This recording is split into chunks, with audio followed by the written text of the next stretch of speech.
Bonsoir, bonjour, je ne sais pas, c'est comme vous, je ne sais pas, suivant vos horaires. Donc voici un instrument, un solopane, je dirais un peu l'instrument de, vraiment pour commencer, c'est l'instrument parfait, donc c'est un 9 notes plus 4 notes en bottom, donc il a 2 graves et 2 aigus. L'avantage c'est que l'instrument il est construit sur la troisième octave avec le Ré qui est ici. Ensuite troisième octave, un La, un Si, et ensuite on passe à la quatrième octave. Donc quatrième octave, ça veut dire qu'on passe du Si, Do, Do, Ré, Mi, Fa, Sol, La, Si, Do, Ré, Mi, Fa, Sol, La, Si, Do. Quand on repasse à un Do plus haut, c'est une autre octave. Et en fait, la quatrième octave, c'est la plupart des notes qu'il y a sur l'instrument, c'est quatrième octave. Do, Ré, Mi, Fa, Sol, La, quatrième octave. C'est assez médium, on va dire, un peu aigu et un peu normal, quoi, un peu médium comme note. Mais c'est pas forcément très très grave. Et c'est pas forcément très très aigu non plus. Donc l'avantage de rajouter deux petites aigus, comme les médiums c'est quand même un peu plus aigu que grave, en rajoutant que deux, ça équilibre un peu l'instrument dans les aigus. Et en rajoutant, sachant qu'on a déjà trois notes en troisième octave, deux graves, là on équilibre vraiment au niveau des graves, sachant que les médiums c'est un peu aigu. Donc ça fait un instrument qui est assez équilibré pour commencer. Deuxième avantage d'avoir des notes sur le dessous, c'est que quand vous allez progresser, apprendre à percuter les notes au début, tout simplement, juste les percuter, vous allez aussi apprendre à percuter les notes du dessous. Ce qui va vous permettre de ne pas être frustré plus tard si vous avez un instrument avec des bottoms ou si vous rencontrez quelqu'un qui a des bottoms, de devoir réapprendre à percuter les notes du dessous. Ce qui n'est pas forcément judicieux. C'était mon cas, j'ai dû réapprendre, j'ai eu une petite période de frustration où je devais me forcer à percuter les notes du dessous. Donc on va toujours commencer par des montées de gamme et des descentes de gamme pour se mettre l'instrument. Déjà on se met la gamme dans l'esprit et en plus on se la met dans le bout des doigts. Et ça permet d'apprendre à percuter. Donc au début on va tout doucement et on essaye de bien faire vibrer les notes. Donc on commence avec le Ré. Ensuite on passe en dessous avec le Fa. On essaye de bien la percuter, bien la faire sonner, même s'il faut s'y reprendre à plusieurs fois. Ensuite on va de l'autre côté, donc ça fait toujours main gauche sur le ding, main droite, main gauche, main droite, main gauche, etc.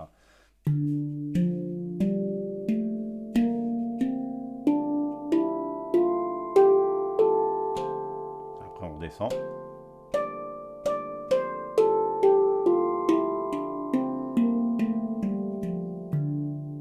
Voilà. Donc là, c'est première montée de gamme un peu classique. Il faut la faire tout doucement. Je vous conseille de la faire à chaque fois que vous commencez à jouer. Faire des montées de gamme pour se mettre un peu dans l'ambiance, se chauffer les mains, etc. Petit à petit, naturellement, ça va vous permettre d'avoir des petites montées, des descentes. Vous allez être plus à l'aise. Donc là, je vais très vite, mais et ça donne des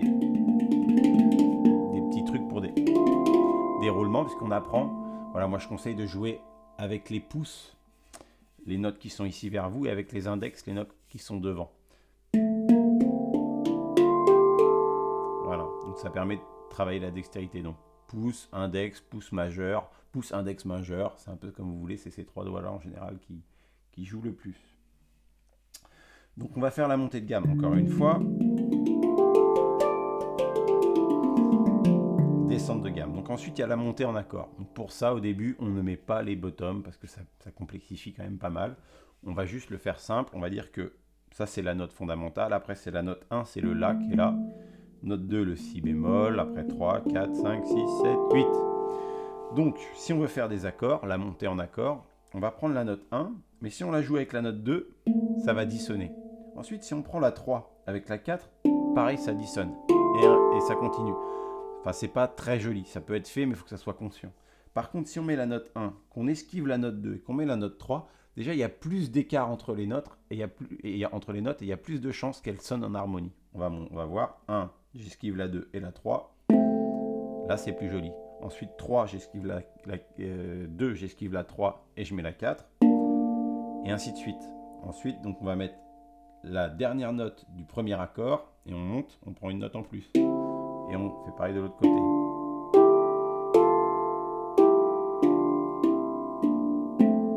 Voilà, donc ça c'est ce qu'on appelle la montée de gamme en accord, c'est bien de l'apprendre. Donc vous voyez, je joue avec deux mains d'un côté et ensuite j'inverse et je me décale.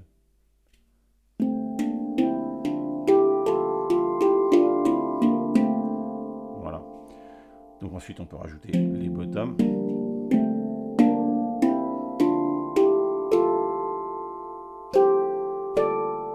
Voilà. Donc ça peut petit à petit, ça va venir. Ensuite, ce qu'on peut faire, c'est aussi laisser plus d'écart. Donc on fait la note numéro 1, toujours pareil, le La qui vient après le Ré. Et donc après, on va laisser une note, deux notes, trois notes, et on va jouer avec la quatrième. Et on va faire la même chose de l'autre côté, on va laisser un écart.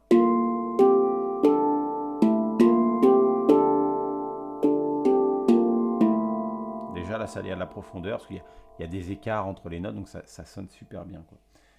Voilà, donc ça c'est pour les montées et les descentes de gamme en accord. Ensuite, il y a les gestes techniques. Tiens, je vais vous montrer ça, ça va être pas mal. Donc là, on peut voir que entre chaque note, il y a un petit espace. Et là, entre l'espace et la fondamentale, ça fait un petit triangle un petit peu ici, ou là, vous voyez. Et en fait, ça permet d'avoir de la place pour venir taper où le son, et il n'y a pas trop de fréquences qui vont rentrer en jeu. Donc ça, on peut venir taper ici avec cette partie-là. Sinon, on peut taper avec les phalanges qu'il y a ici. Sinon, on peut taper encore avec ces phalanges-là. Ça permet de rajouter des petits trucs dans le son.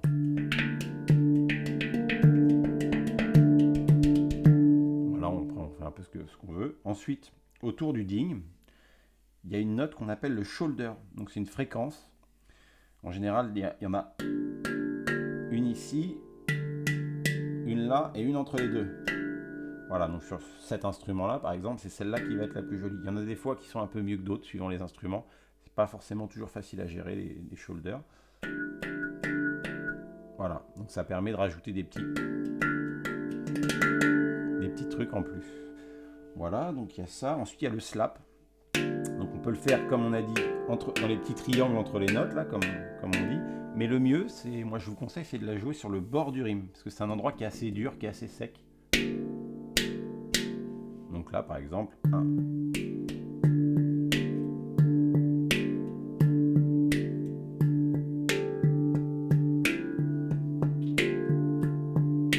Voilà, on peut venir faire ça. On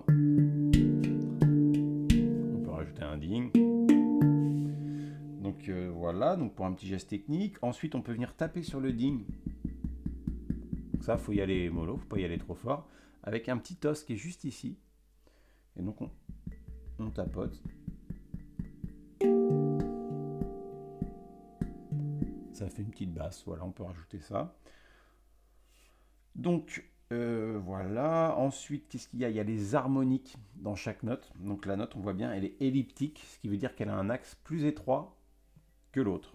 Donc il y a le grand axe qu'on appelle l'axe octave, c'est là où on accorde l'octave, donc qui est la fréquence la plus haute, qui est la fréquence plus haute de la fondamentale de la note. Donc la même fréquence, la même note, mais plus haut. Et ensuite, on a la quinte, qui est ici le petit axe, donc plus aigu.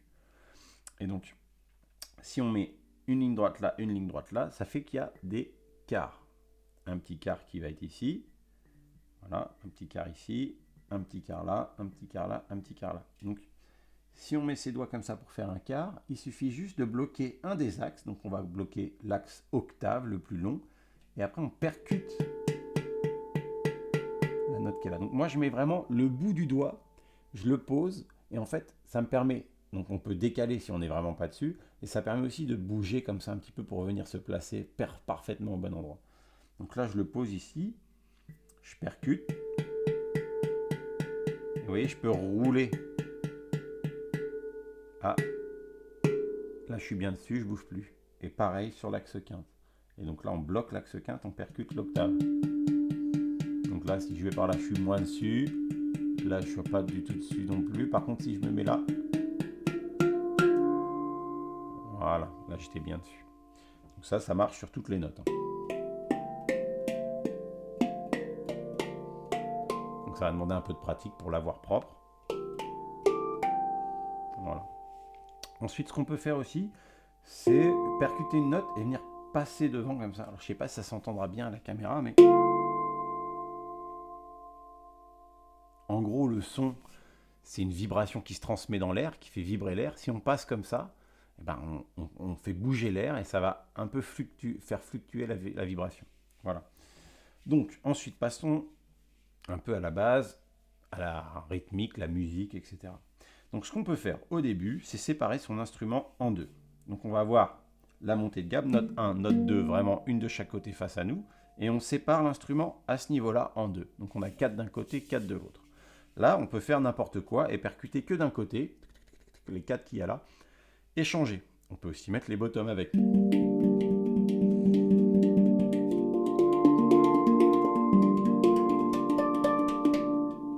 Voilà, et aller de l'autre côté.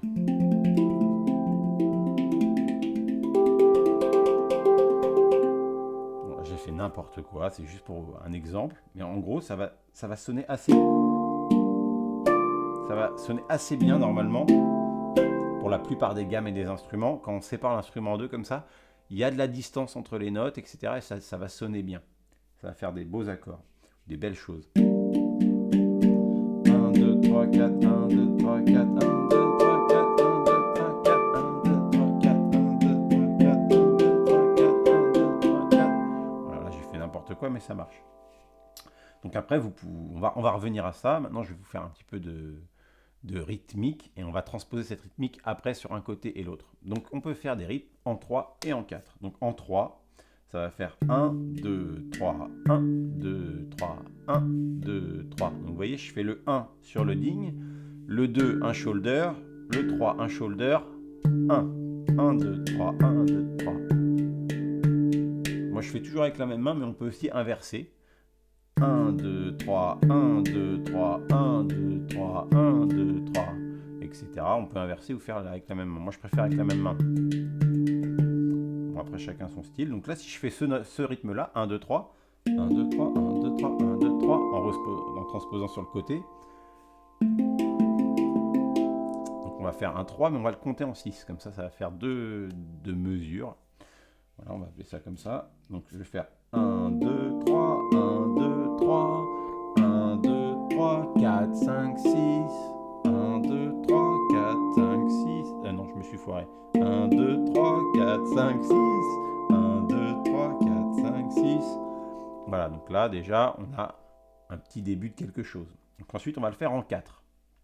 1, 2, 3, 4, 1, 2, 3, 4, 1, 2, 3, 4, 1, 2, 3, 4, 5, 6, 7, 8, 1. Alors on revient toujours sur le 1. Donc on va le faire après sur le côté. 1, 2, 3, et on revient sur une note pour faire le 4. 1, 2, 3, 4, ou 1, 2, 3, 4, 1, 2, 3, 4.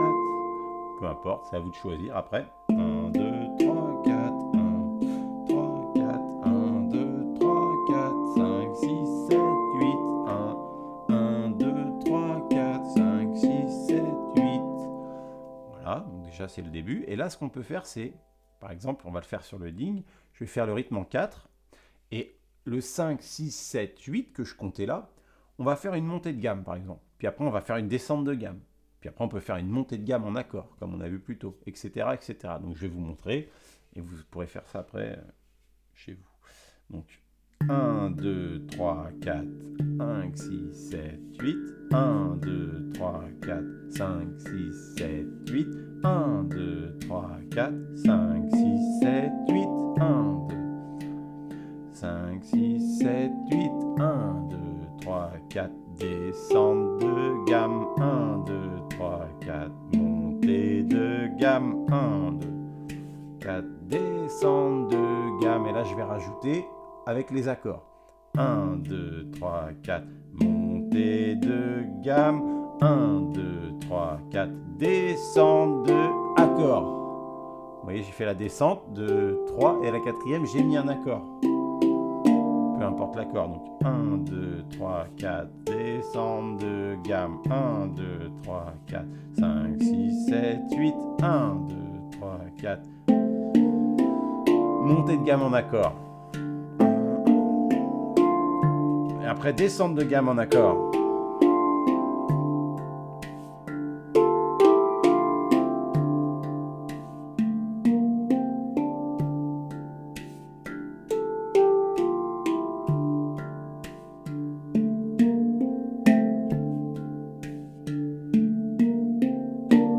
Voilà, donc là j'ai fait montée de gamme, mais j'ai pas fini ma montée, j'ai fini sur un accord, montée de gamme, voilà, je peux mettre l'accord où je veux, etc. 1, 2, 3, 4, 1, 2, 3, 4. Et ça, on l'intercale dans le 1, 2, 3, 4, 1, 2, 3, 4, 1, 2, 3, 4, 1, 2, 3, 4. Voilà, ou directement la montée de gamme.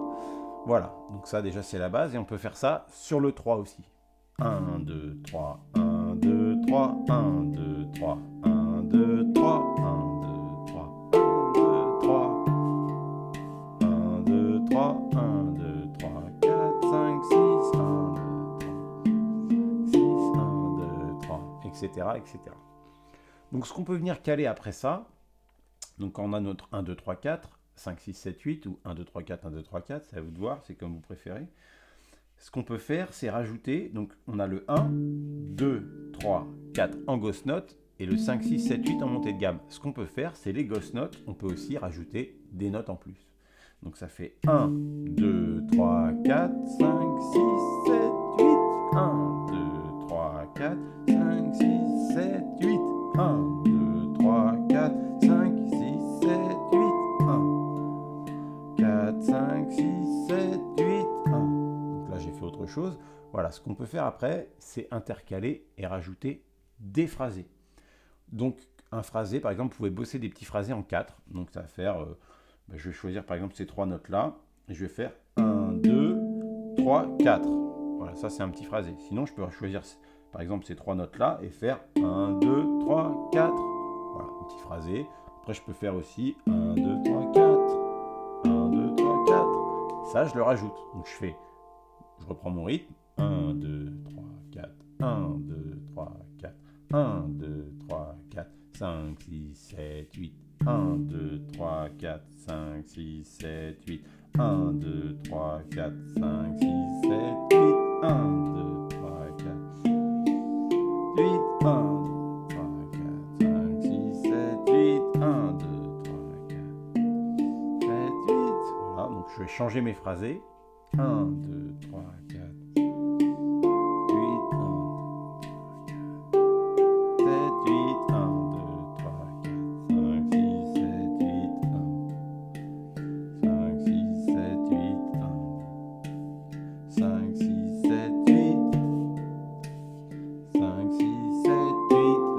Des accords, 5, 6, 7, 8, je fais mon petit phrasé et je rajoute un accord. Et là par contre, ce que je vais faire, c'est que je vais rajouter les notes que je fais en ghost pour mettre plus d'accords, plus de phrasés. Donc 1, 2, 3, 4, 5, 7, 8, 1, 2, 3, 4, 5, 6, 7, 8, 1, 2, 3, 4, 6, 7, 8, 1.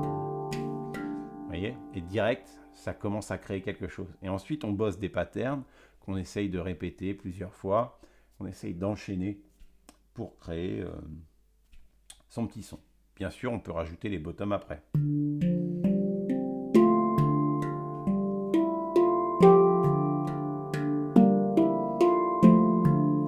1, 2, 3, 4, 5, 6, 7, 8. 1, 2, 3, 4, 5, 7, 8. Je me suis foiré là, mais bon. Là, j'ai essayé de les rajouter. J'avoue que j'ai pas l'habitude de faire ce rythme-là, mais on peut construire quelque chose. Moi, je l'ai fait par le passé. C'est vrai que je le fais plus trop, mais c'est bien de se forcer un peu à être carré. Donc, en gros, dans l'idée, on se force de temps en temps à être carré, et de temps en temps, on se laisse aller sur des rythmiques. On se laisse aller sur des trucs pour progresser aussi, sur le jeu instinctif, sur l'aisance de se laisser porter par la musique.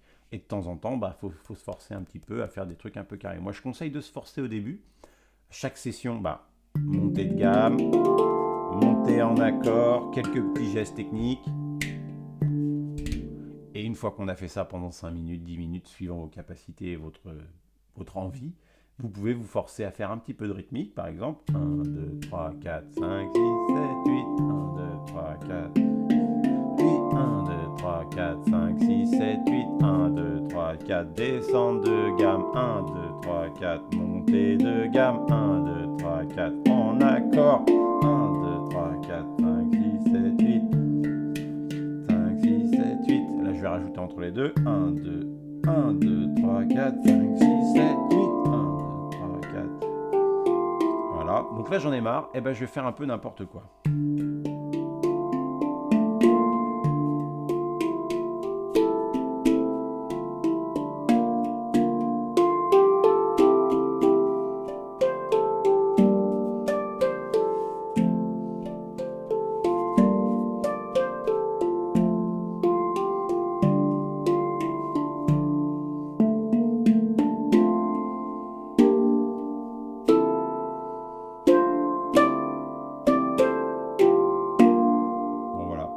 on se laisse un peu aller.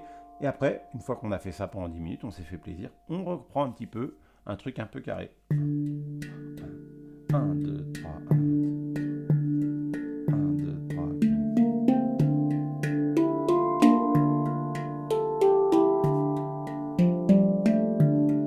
Etc., etc. Et on bosse, et on bosse, et on rajoute après des petits trucs comme ça.